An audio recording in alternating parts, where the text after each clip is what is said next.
Dr. Shormishta Bandyopadhyay, and I'm attached to Neotia Mediplus, Rawdon Street, for almost 3 years. We would discuss today about adult hearing screening.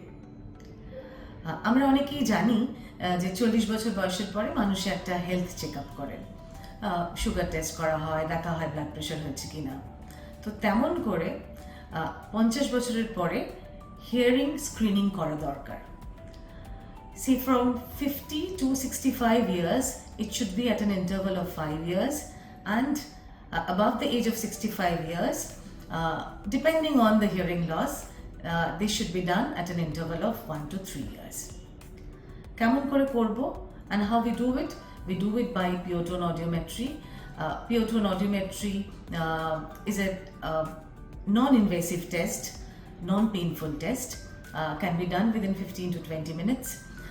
তাতে আমরা জানতে পারি যে hearing loss হয়েছে কিনা। তারপরেও আরও অ্যাডভান্স টেস্ট কিছু করতে হয়, যেগুলোতে আমাদের জানতে হয় যে the hearing loss is cochlear না রিট্রোককলিয়ার। ককলিয়া বলতে বুঝি আমরা কানের যে অন্তঃকর্ণ সেখানকার যে এন্ড অর্গান থাকে তাকে ককলিয়া বলা হয়। The loss can be of ককলিয়ার অরিজিন, the loss can be of retrocochlear, মানে ককলিয়া পরবর্তী ব্রেনের যে অংশ সেই অংশটাকে ইনভলভ করেছে।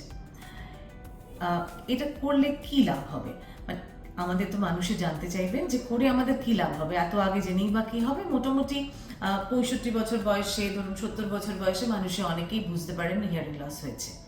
কিন্তু আমরা যদি 50 বছর বয়সের পর থেকে এই টেস্টটা করা শুরু করি, there can be 2 category of hearing loss. একটা প্রকারের hearing loss which is treatable hearing loss, আরেকটা প্রকারের hearing loss which is untreatable or less treatable versions.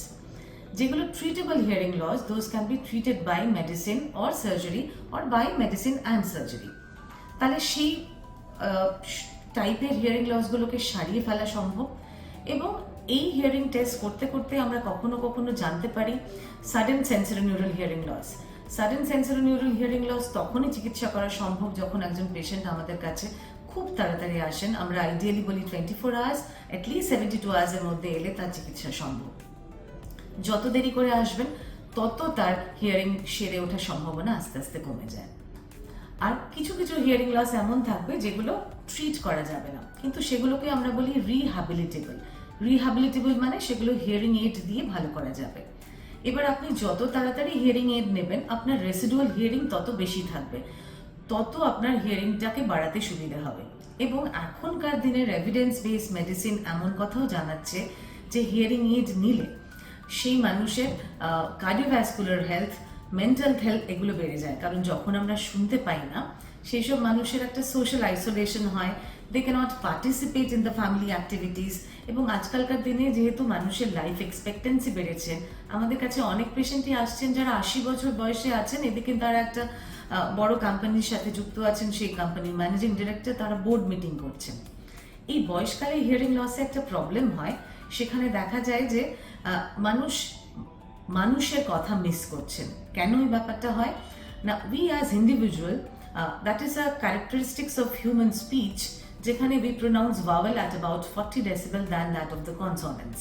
R this consonants মানে ব্যঞ্জন বর্ণ, these are required for speech differentiation. মানে অন্য আওয়াজ হয়তো অনেক কিছু শুনতে পাচ্ছেন, কিন্তু মানুষের কথা শুনতে পান না। সুতরাং টাইমলি হিয়ারিং এইড লাগালে আমরা বলি সবচেয়ে ভালো যে বেনিফিটটা হয় যে hearing aid becomes a physiotherapy for the higher auditory pathway, মানে উপরের পাথওয়েগুলোকেও অ্যাক্টিভেট করতে সাহায্য করে। এবং hearing aids prevent further noise induced hearing loss, মানে যে মানুষটি কথা কম শুনছে, কানে শুনতে পাচ্ছেন না, তার জন্য বাড়ির শুদ্ধ সমস্ত লোক জোরে জোরে কথা বলেন, তাতে গোটা বাড়ির অ্যাম্বিয়েন্ট নয়েজটা বেশি থাকে বলে হিয়ারিং লস হওয়ার সম্ভাবনা আরও বেশি বাড়ে। যখন সেই বাড়ির যে মানুষটি কানে কম শুনছেন, হিয়ারিং এড লাগান, তিনি যেহেতু আস্তে কথা বলেন, বাড়ির শুদ্ধ লোক আস্তে কথা বলতে শুরু করে। সুতরাং সবার কানই এ ব্যাপারে ভালো থাকে। নমস্কার, থ্যাংক ইউ সো মাচ।